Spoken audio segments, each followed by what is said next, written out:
शंकराचार्य पद कोई साधारण पद नहीं है, राष्ट्रपति से भी उच्च पद है ये, प्रधानमंत्री जी से भी बड़ा ये पद है, जो प्रधानमंत्री का पद है उससे भी बड़ा ये पद है। अगर जगत गुरु शंकराचार्य जी को रोकने के लिए प्रयत्न किया जा रहा है तो समझ लीजिए कहीं ना कहीं सनातन धर्म को इससे बहुत बड़ा खतरा है।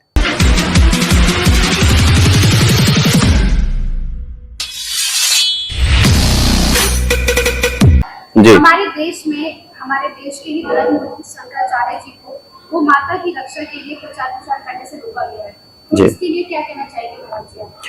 जय श्री राम, जय मां निकुंबला, जय मां कामाक्षा, जय श्री राम लला सरकार। यह प्रश्न सत्यता सोचनीय है, गंभीर विषय है।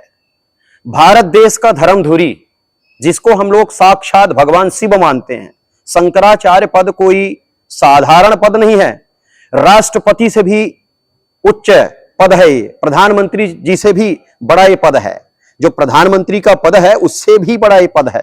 अगर जगत गुरु शंकराचार्य जी को रोकने के लिए प्रयत्न किया जा रहा है तो समझ लीजिए कहीं ना कहीं सनातन धर्म को इससे बहुत बड़ा खतरा है।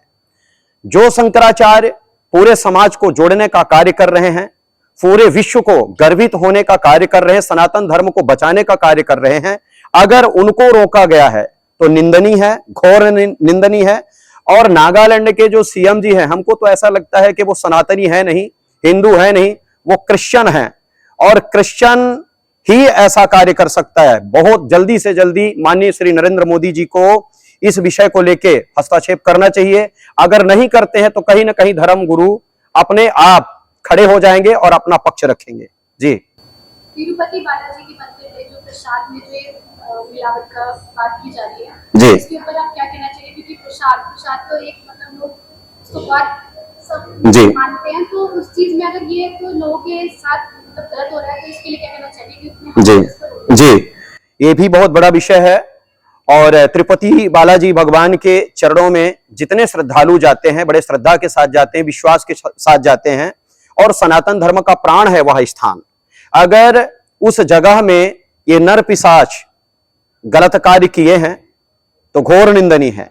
सच बात तो यही कि अनादिकाल से इन राक्षसों का बोलबाला चला आ रहा है।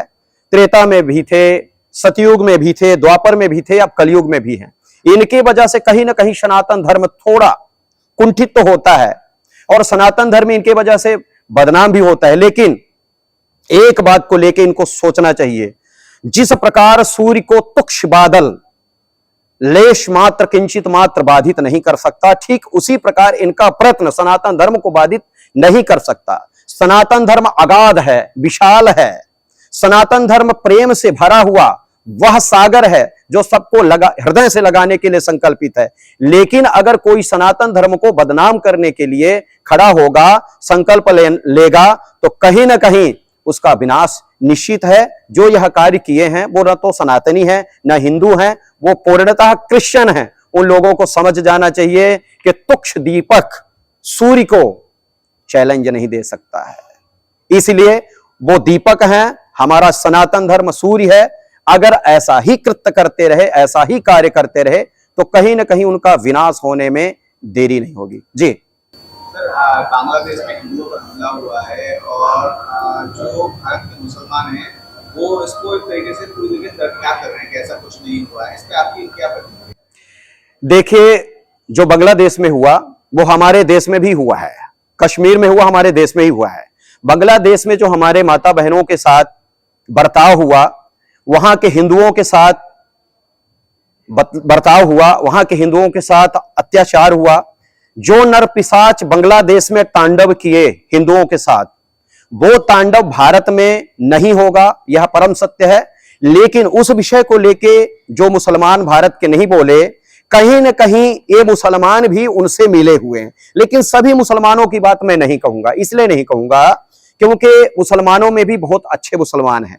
भारत के हमारे बहुत सारे ऐसे मुसलमान हैं, बड़े प्यारे हैं, जो सनातन धर्म को भी मानते हैं, सनातन धर्म को हृदय से लगाते हैं, कहीं ना कहीं वो अपने देश को बचाने के लिए संकल्पित भी हैं। लेकिन वो कट्टर मुसलमान जैसे ओवैसी नरपिशाच, एक तौकीर रजा नरपिशाच, डॉक्टर नाइक नरपिशाच, इन लोगों के लिए ये विषय है, इनको मैं कह रहा हूं। अगर ऐसी घटना को देख के कोई राजनेता चुप रहे और यहां के वो मुसलमान चुप रहे तो उनको ये कहा जाएगा कि वो ना तो मनुष्य हैं और ना ही मनुष्य की श्रेणी में उनकी गिनती होनी चाहिए। उनकी गिनती होनी चाहिए नर पिशाच की, नर पिशाच में।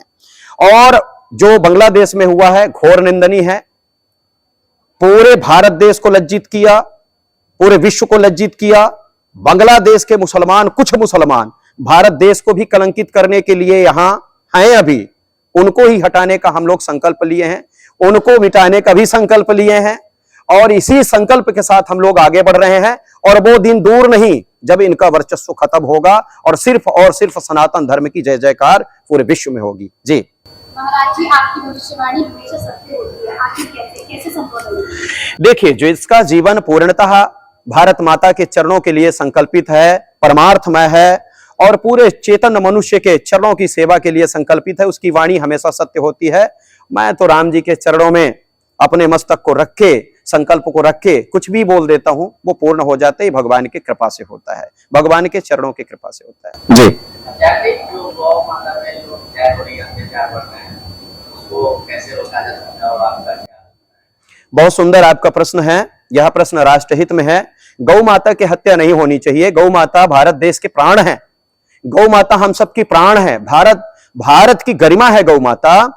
जिसके चरणों की पूजा, जिनके चरणों की पूजा भगवान राम, भगवान कृष्ण किए हैं, अनादिकाल से जो गौ माता पूजी आ रही हैं, अगर उनकी हत्या हो रही है, उनका रक्त बह रहा है, सत्यता ये शोचनीय विषय है, कल्पनीय विषय है, चिंतनीय विषय है। लेकिन इस विषय को माननीय श्री नरेंद्र मोदी जी लेके चिंतन मनन करें, यह विषय अच्छा रहेगा। मुझे तो ऐसा लगता है कि अगर गौ माता की हत्या बंद नहीं हुई, गौ माता राष्ट्र माता के रूप में स्थापित नहीं हुई, तो कहीं ना कहीं सनातन धर्म की सबसे बड़ी क्षति होगी। और इस विषय को लेके बहुत जल्दी संकल्प लेना होगा कि गौ माता का वध रुके। गौ माता के वध के लिए 172 बूचड़ खाने चल रहे हैं, जिनमें हजारों लाखों गौ माता कट रही हैं और इन राजनेताओं के संज्ञान में है, ज्ञान में है, इनके दृष्टि में है, इनके श्रवण से सुनाई दे रहा है कि ऐसा हो रहा है, लेकिन सोए हुए हैं। ये दुर्भाग्य का विषय है। इनको बहुत जल्दी से जल्दी जगना पड़ेगा और गौ माता की हत्या को रोकना पड़ेगा। गौ माता की हत्या रुकी तो समझ लेना पूरे विश्व में राम राज की स्थापना होगी। अगर हत्या नहीं रुकी तो कहीं ना कहीं दिक्कत होगी, सनातन धर्म कुंठित होगा, कष्टित होगा, सनातन धर्म को लेके परेशानी होगी। जी, राजनेताओं की आप बात कर रहे हैं। प्रधानमंत्री नरेंद्र मोदी लगभग 75 साल क्रॉस कर चुके हैं और विश्व में उनके प्रधानमंत्री बनने की संभावना कम है। आपके हिसाब से भारत का अगला प्रधानमंत्री कौन? देखिए, माननीय श्री नरेंद्र मोदी जी सत्यता भारत देश को गर्वित किए हैं, उनके वजह से पूरा विश्व गर्वित हुआ है।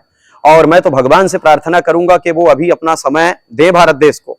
अगर वो अपने पद को छोड़ते हैं, जाते हैं, तो सर्वप्रथम नाम आएगा योगी आदित्यनाथ जी का, दूसरा नाम आएगा नितिन गडकरी जी का, तीसरा नाम आएगा शिवराज सिंह चौहान जी का। अभी तो नितिन गडकरी जी को आगे इसलिए नहीं लाया जाएगा क्योंकि उनका स्वास्थ्य ठीक नहीं है और स्वास्थ्य ठीक होने न होने के वजह से उनको नहीं रखा जाएगा सामने। शिवराज सिंह चौहान जी को सर्वप्रथम रखा जाएगा। अगर वो इस पक्ष को ग्रहण नहीं करते हैं तो माननीय श्री योगी आदित्यनाथ जी, भविष्यवाणी किस तरीके से करना चाहेंगे? मेरे को दिख रहा है कि श्री योगी आदित्यनाथ जी पूर्णतः प्रधानमंत्री की कुर्सी में बैठेंगे और हिंदुत्व का परचम लहराएंगे और पूरा विश्व उनको लेकर गर्वित होगा। मेरे को तो ऐसा लग रहा है। और कोई पार्टी है, अरविंद केजरीवाल हो गए या राहुल गांधी के बारे में कहते हैं? इनकी बात हम नहीं करेंगे। क्या है कि इनके लिए हमारे पास कोई ऐसा शब्द ही नहीं कि बोलूं, लेकिन एक बात बोल देता हूं।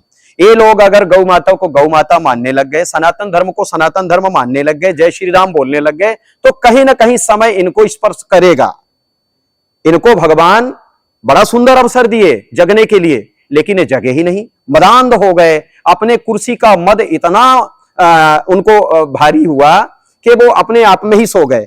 इनके बारे में ज्यादा कुछ नहीं कहेंगे। हम तो सिर्फ इतना कहेंगे, जो भारत माता के चरणों की सेवा के लिए संकल्पित है वही भारत देश में स्थापित रहे, यही मैं चाहता हूँ। ने एक बड़ा फैसला किया था कि जो भी दुकान या ठेले रोडों पे लग रहे हैं उसमें नाम लिखना जरूरी है, चाहे वो सलीम का हो चाहे राम का हो। तो जिसकी भी दुकान है उसका नाम होना, जिस नाम से दुकान है, तो उस फैसले को आप कैसे? बिल्कुल सत्य है। श्री योगी आदित्यनाथ जी जो निर्णय लिए, सराहनीय निर्णय है, होना चाहिए। देखो, भेदभाव की यहां बात नहीं है, लेश मात्र किंचित मात्र भेदभाव नहीं है। मुसलमान भाई हैं, वो अपना कार्य करे, हिंदू हैं वो अपना कार्य करे, नाम बताने में कोई दोष नहीं है, किंचित मात्र दोष नहीं। अगर कोई वसीम खान है तो वसीम खान लिखे, कोई दिक्कत नहीं, हमारा प्रेम है तो हम उनके पास जाएंगे, वो हमारे पास आएंगे। लेकिन ऐसा नहीं कि वसीम खान राजू बन जाए, फिर राजू बन के किसी हमारे माता बहन को बरगलाएं, फिर उसको लेके चले जाए पाकिस्तान, ठीक है, 36 संतान पैदा कर दे, फिर 55-50 टुकड़े कर दें, ठीक है। इसके लिए रोक लगाना अत्यंत आवश्यक है। माननीय श्री योगी आदित्यनाथ जी जो निर्णय लिए, अपना पक्ष रखे, सराहनीय पक्ष है उनका, उनके पक्ष को लेके हम भी सहमत हैं जी। धीरेन्द्र शास्त्री जी के जो बड़े भाई हैं उनको शिक्षा दी है और कहीं ना कहीं धीरेन्द्र शास्त्री जी भी आपसे कनेक्टेड हैं, तो आपके शिष्य के तौर पर वो आज इतना बड़ा नाम कमा चुके हैं, कैसा फील होता है, कैसा लगता है? जो भारत देश का अनुयायी है, भारत माता के चरणों की सेवा करने वाला है, सनातन पुत्र है, वो हमारा प्रिय भाई है, हमारा अंग है और हमारे हृदय की ज्योति है, सच बात है। उनके बड़े भैया, बड़े पिताजी के भैया दिनेश गर्ग जी, वो हमारे शिष्य हैं, हमको मानते हैं और हमारे बताए हुए रास्ते पे चलते हैं। और कहीं ना कहीं धीरेन्द्र भी हैं, लेकिन धीरेन्द्र हमसे शिक्षित नहीं है, दीक्षित नहीं है, जानते हैं, मानते हैं, जब उनका भाई ही हमारा शिष्य है तो इतना तो जानते हैं। लेकिन हम सिर्फ और सिर्फ इतना चाहते हैं कि इस सनातन धर्म को मजबूत करने के लिए एकजुटता के साथ हम लोग संकल्प लेके आगे बढ़ें।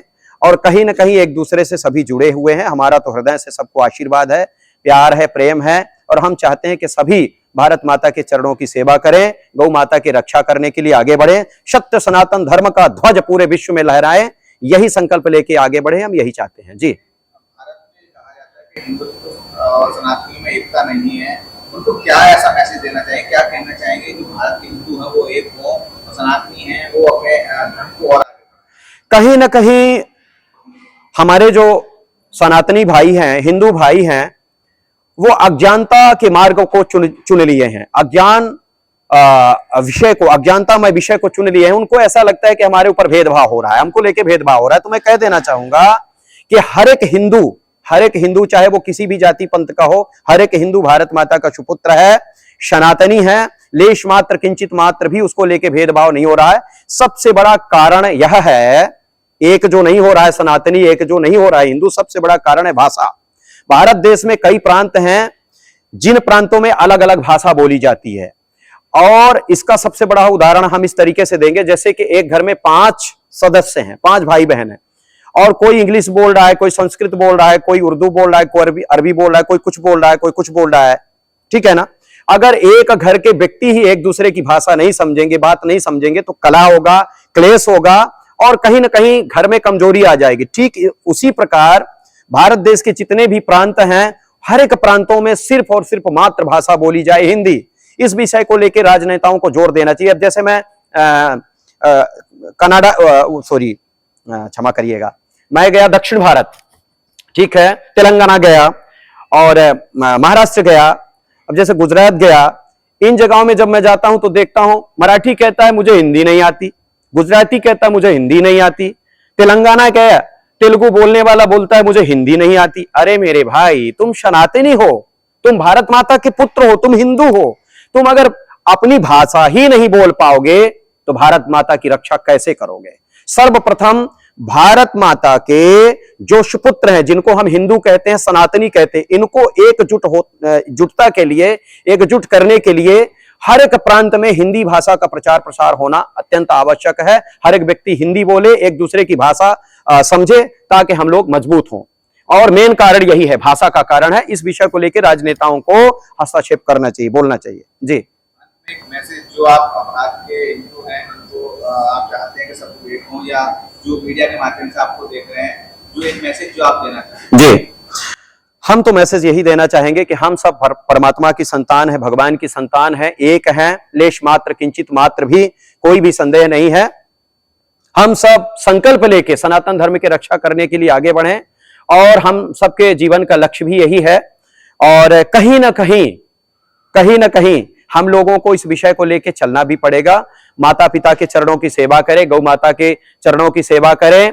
भारतीय संस्कृति में वेद पुराणों का बहुत बड़ा महत्व है। वेद पुराणों को जानने की कोशिश करें, अपने धर्म को पहचानने की कोशिश करें, अपने धर्म से अपने धर्म से वंचित ना हो, क्योंकि पूरे विश्व में एक ही धर्म है, सनातन धर्म है। और सनातन धर्म ही हमारा सिखलाता है सबको हृदय से लगाओ, सभी को प्रेम करो, सभी को भगवान का ही अंश जानते हुए उनको सम्मान दो, चरणों की पूजा करो, उपासना करो उनके, और उनको हृदय से लगाते हुए आगे बढ़ो। और जो हमारी नवयुवक पीढ़ी है, सत पुराणों को, सद ग्रंथों को पढ़े, समझे, जाने, माता पिता के चरणों की सेवा करे, सूर्य भगवान की उपासना करे, तभी सनातन धर्म बचेगा। यही हमारा संदेश है। और एक संदेश और राजनेताओं के लिए, जो कहते हो वो करो, तभी सनातनी हो, तभी हिंदू हो। अगर कुछ कह दिए, करने में कुछ नहीं दिखता, तो ना तुम सनातनी हो, ना तुम हिंदू हो। मेरा कहने का तथ्य तात्पर्य यह है कि अगर कहते हो कि मैं सनातनी हूं, तो सर्वप्रथम गौ माता को राष्ट्र माता के रूप में स्थापित कर दो। कहते हो कि मैं हिंदू हूं, तो सर्वप्रथम पावन श्री रामचरितमानस को राष्ट्रीय ग्रंथ के रूप में स्थापित कर दो। कहते हो कि मैं भारत माता का अनुयायी हूं, तो भारत माता के चरणों में गौ माता का रक्त ना बहे, ऐसा संकल्प ले लो। ये भी हमारा संदेश है। जय श्री राम लाला सरकार।